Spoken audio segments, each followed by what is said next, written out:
como siempre, el horario.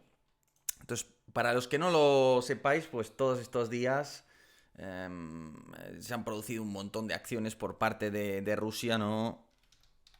Y de Ucrania. Entonces, al final, el problema clave, ¿cuál es? Pues lo que se aprecia. Ahora lo vais a ver. Voy a quitar esto un momento. Ahí está. Bueno, como ya sabéis, básicamente esto es lo que ha pasado, ¿no? El río Seim es eso que veis ahí azul. Es ideal, ¿por qué? Porque todo este sector que está al sur del río Seim, que es Rusia, pues si lo conectas con el resto del colchón ucraniano está muy bien porque es una posición muy defendible, ¿no? Y a lo largo del río Seim, entre el río Seim y esta especie de cabeza de puente que queda aquí, pues hay un total de 3 puentes. El de Kariz, el de Svanoe y el puente de Gluskovo. Todos estos puentes, lo voy a cambiar de hecho ya aquí, todos estos puentes han sido volados ya, como ya sabréis. De hecho, vamos, hay bastante información al respecto. Si tenéis la curiosidad, os lo voy a poner. Vale, por cierto, voy a mirar, no vaya a ser que alguno me haya escrito aquí alguna novedad. Vale, vale, perfecto. Entonces, como os digo, Russian Volunteer Corps, vale, efectivamente. Entonces, bueno, pues lo primero que han hecho los ucranianos es empezar a destruir los distintos puentes, ¿no? Uy. No solo los puentes, sino que han establecido como prioridad con todo el sentido del mundo los distintos, bueno, ahí lo veis, ¿no? Los distintos elementos de pontoneros, de ingenieros de construcción de puentes y pasos, vamos a decirlo así, que tiene el ejército ruso, ¿no? Entonces, primero se han destruido los distintos puentes, básicamente, esos 3 puentes a lo largo del río Seim. Después, ¿qué ha pasado? Pues lo que hemos encontrado es ataques directamente ya sobre, no sobre los puentes, sino sobre los camiones de los pontoneros que traían, eh, eh, bueno, pues barcazas o bloques, ¿no? De esos pontones. Aquí les veis, fijaros cómo están intentando ensamblar el puente de pontones. Ya veis que no es un río sumamente ancho, yo no sé cuánto estamos hablando. Pero bueno, parece que pueden ser 20, 30 metros de anchura, es decir, no es un río el Seine, como veis, muy ancho, pero este foso natural te crea ya una serie de problemas. Entonces ahí veis cómo estaban montando el puente de pontones, probablemente demasiado lento, y en este caso un dron kamikaze pues se ha lanzado sobre ese camión, ¿no? Y no solo eso, tenemos imágenes de uso de lo que parece, pues eso, una bomba de tamaño notable, un HIMARS, en fin, algo con una potencia notable sobre esos puentes. A ver si se ve por aquí. Vale, same. Vamos a poner... Vamos a ver si se ve aquí. Porque más que el ataque con el... Bueno, aquí veis otro. Fijaros las fuerzas especiales como están centradas en atacar esto nuevamente. Es decir, toda la logística, ¿no? De ese despliegue de ingenieros al fin y al cabo. Aquí lo veis, ¿no? Esto aquí se ha empleado, por ejemplo, un arma, obviamente, con una cantidad de, con un poder explosivo tremendo. Yo no sé aquí qué le han lanzado concretamente, pero está claro que es una de las armas más potentes, ¿no? Que tiene Ucrania. Hay distintas hipótesis sobre el armamento que se usó aquí. Bueno, en muchos casos armamento occidental. No, pero fijaros aquí en ese puente de pontones cómo le ha llovido de todo, ¿no? O sea, es que es una cosa tremenda, ¿no? Entonces, la cuestión aquí, ¿cuál es? Que con esto, toda esa zona, como podéis observar, está quedando sitiada. ¿Cuántas tropas puede haber aquí encerradas? Claro, es bastante difícil estimarlo.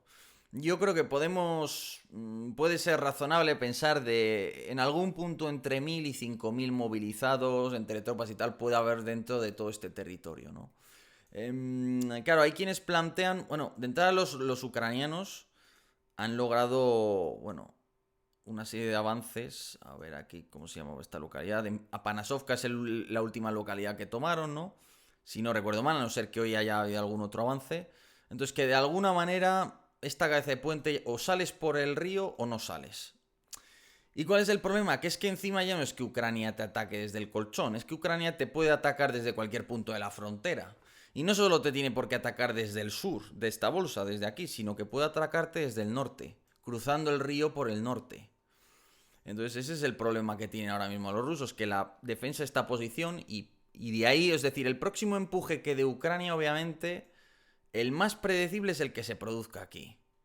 Ese es el empuje más claro que puede tener lugar, ¿no? Entonces, lo que podemos tener es una operación menos ambiciosa, por ejemplo, lo más predecible, que es empujar desde aquí y empujar desde la propia frontera ucraniana, ¿verdad? Convergiendo y obligando a las fuerzas aquí dentro a huir. Dependiendo de lo que quiera Siriski, del nivel de ambición de la operación y todo esto, tiene otra opción, que es muy... tiene sus riesgos ya, pero sería la siguiente.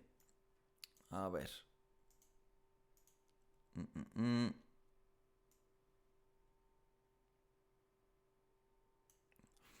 Vale. Entonces la segunda opción sería la siguiente. La segunda opción sería buscar un ataque hacia Rialk. Tendría que lograr un avance similar y un éxito similar al que hemos visto hasta ahora, ¿no? Si tú hicieras eso con éxito, automáticamente todo este sector cae en manos de Ucrania. Y aquí embolsas a una cantidad bastante mayor de tropas, ¿no? El problema es que probablemente para poder hacer eso tendría que caer primero Korenovo. Y esta es una operación de mucho más riesgo porque los rusos ya el efecto sorpresa se ha perdido mucho más. No creo que se intente, pero es una opción que yo no... Es decir... Habida cuenta de que desconocemos los planes, es una opción que me iría... La tendría ahí por si acaso, ¿no?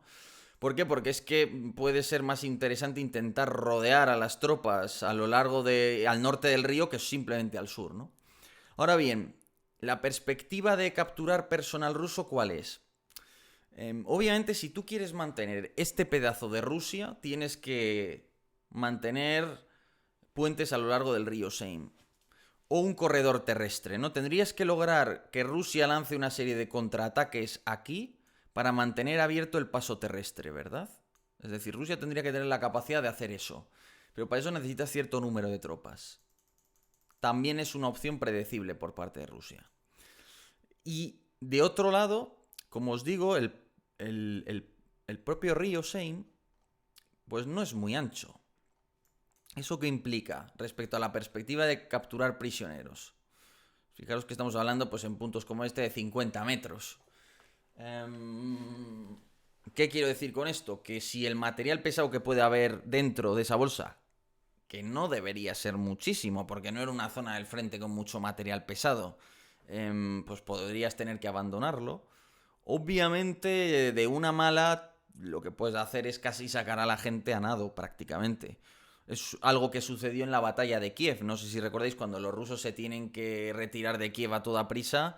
Hubo imágenes, creo que era en el río Irpin, de un montón de cascos, chalecos tirados en un punto porque los soldados rusos atravesaron el río a nado. Y ya está, y se fueron a nado.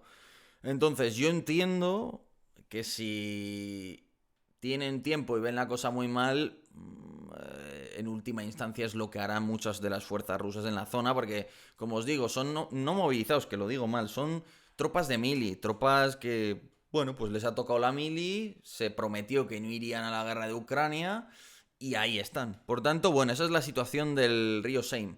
Es verdad, no obstante, que Ucrania pues tendrá que lanzar un ataque serio en esa zona, que los rusos están prevenidos, que los ejes de ataque y tal son predecibles, y que al final, vamos a ver, esta bolsa pues tiene, pues eso, 15 kilómetros de profundidad. Es decir, que tú puedes colocar a tu artillería al norte del río Seine y dar apoyo al otro lado del río. Entonces, ¿qué quiere decir? Que el ataque se puede hacer hasta cierto punto cuesta arriba. Y que al final, pues Ucrania, la gran duda que tenemos ahora es cuántas fuerzas tiene Ucrania de verdad y si han estado ocultando mucha información muy bien y tienen más de lo que pensábamos y pueden permitirse un ataque más arriesgado, o si, bueno, dentro de lo que cabe, pues van a ir poquito a poco cerrando esa bolsa y ya está. Y tampoco tienen un afán de avanzar muy rápido porque el grueso del efecto que se busca ya está hecho, ¿no? Por tanto, esto con respecto a la bolsa del río Seine, que bueno, es bastante notable. Bolas de tungsteno, dicen por ahí. No estoy seguro. A ver, déjame ver. Juraría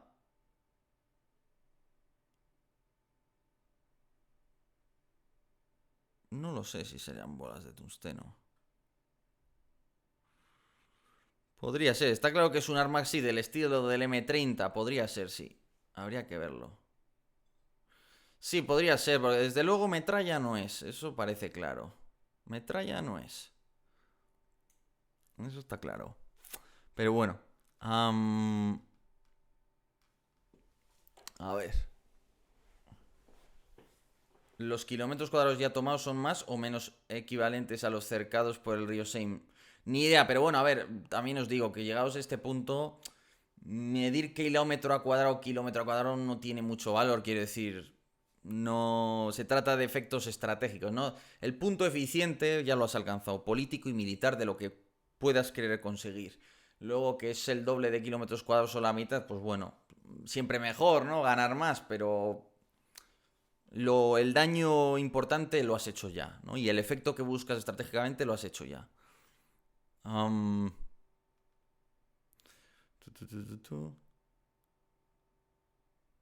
Yago, ¿y la movilización no sean efectos de la misma? El tema es que la movilización se preveía que tuviera plenos efectos ya a partir de septiembre, una cosa así. Hombre, podría plantearse que como falta poco, pues aunque no sea lo ideal lanzar a tus fuerzas, pues ya tienes el margen es de un mes, entonces pues puedes aguantar un mes y ya está, y luego sabes que van a entrar tropas de rotación. Entonces sí, sí, podría ser, es una opción desde luego. Pero bueno, te paso un enlace de algo que igual Yago puede considerar interesante. Pasa, Mick Baer. Am,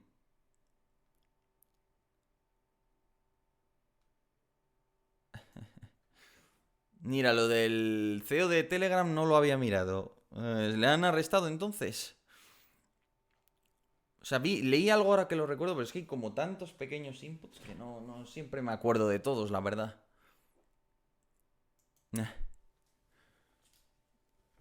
Pero bueno, ahora vamos a abordar el asunto justamente de Pokrovsk. Mm.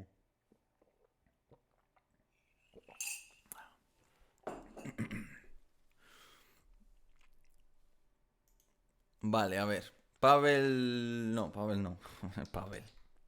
Durov. Sí, sí, Pavel Durov, efectivamente.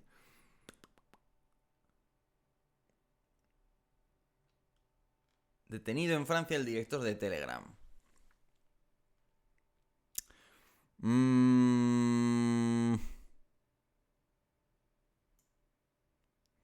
Veremos por dónde sale eso. Lo de Pavel Durov...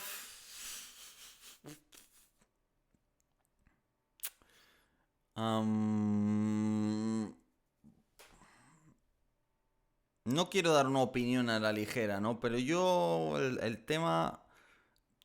Entendiendo cómo piensan los rusos, a un Pavel Durov no lo dejan en paz, creo yo. Es decir, esperan de él como ruso que colabore de alguna manera. Por mucho que él se niegue o no viva en Rusia, ¿no? Entonces, habrá que esperar. Ahí hay un par de empresas rusas que son Telegram y Kaspersky, que son las que están ahí en el punto de mira con todos estos temas.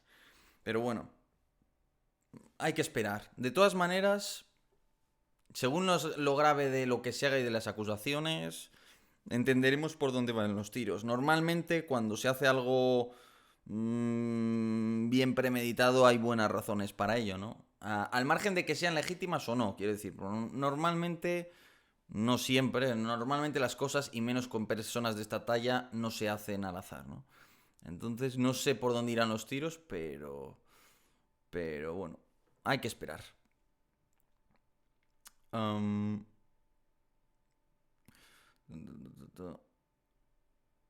Bueno, lo de Elon Musk, ni idea, no. Es que, si soy sincero, luego también hay tanta desinformación y tantas tonterías por las redes sociales que antes de ver algo y afirmarlo y poder tal hay que conocerlo bien porque es que si no te cuelan cada una que tela. Pero bueno, por lo menos yo lo veo así. A ver. No sé cómo lo veis vosotros, quiere decir, pero... A ver, Telegram, yo soy partidario en general, no solo por Telegram, sino con todas las plataformas de que tenga que tener responsabilidad, cierta responsabilidad. Yo entiendo que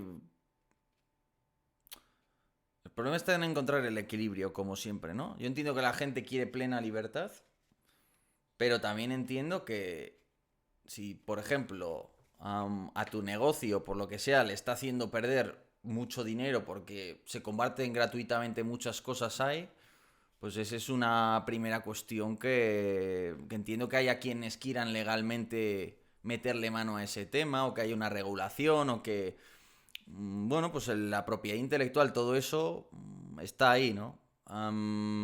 Luego también el asunto de la colaboración con la justicia en casos de crímenes, ¿no? Al fin y al cabo, que ese es otro punto importante. Entonces, claro, el problema es que luego a veces el poder político quiere usar esas cosas para ir bastante más allá de lo que podría ser algo más o menos objetivo. Pero bueno, yo soy partidario de los equilibrios ante todo. Entonces, yo no quiero tampoco que las gigaempresas, como esta en la que me estáis viendo, por ejemplo, tengan un poder pleno y puedan hacer lo que les dé la gana. O sea, yo sí estoy a favor de que les metan cortapisas de vez en cuando. Porque si no, luego también pues hay abusos en muchas ocasiones. Entonces, como sé yo perfectamente, ya os digo, yo un recuerdo cuando me cerraban el canal y ya está. Y adiós, y no tienes nada que hacer. O sea, vete a reclamar a quien quieras, no te atendía nadie siquiera. Y claro, eso es abiertamente injusto en muchos casos, ¿no? Entonces, bueno, ahí está el tema. Sé que mucha gente no lo ve como yo, pero bueno. A ver, pero Telegram opera en favor de Ucrania o Rusia. Vamos a ver, en teoría Telegram es de lo más neutral. Siempre está el tema de que al final Pavel Durov pues es ruso, ¿no? Y las tentaciones de los rusos de meter mano ahí pues son notables, ¿no? Entonces, bueno, el problema en última instancia, ¿sabes cuál es? Que si tú tienes familia en Rusia, pues es muy fácil presionarte. Entonces no se trata ni de que te hackeen, ni de que te roben el móvil, ni de nada. Se tratan de que te digan, oye, a ver qué haces, ¿no? Tú eres ruso, te debes a la madre de Rusia y tienes que colaborar. Si no colaboras, pues vas a tener un problema. Y luego, hombre, luego está la cuestión también de plantearse por qué regalan